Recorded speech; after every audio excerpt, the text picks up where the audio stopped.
Hey everyone, today we're going to walk you through how to open a savings account online with Ameria Bank.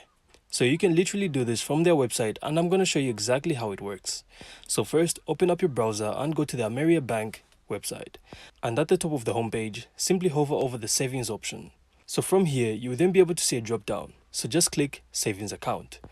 And once you land on this page, you will then notice that it gives you a full overview of what the savings account offers, like interest and benefits. And right away, you will then be able to see an apply button. So simply go ahead and click that. And when you do, it will then take you to the login page that says welcome to My Ameria.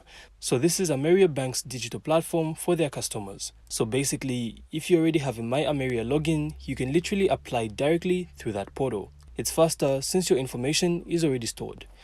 But if you're new and you don't have a My Ameria login, there's also an option just below for online banking. So that's their older platform, which still lets you open accounts and manage banking online. So you would use that if you haven't registered with My Ameria yet. So once you've chosen which one you want to use, you can then sign in or register and then continue the application from there. So after logging in, My Ameria will then guide you through entering your personal details and verifying your ID. And from there, your savings account will be all set. And that's it. So I really hope you found this insightful, and if you did, make sure to leave a like and of course subscribe. Then we will see you on the next one.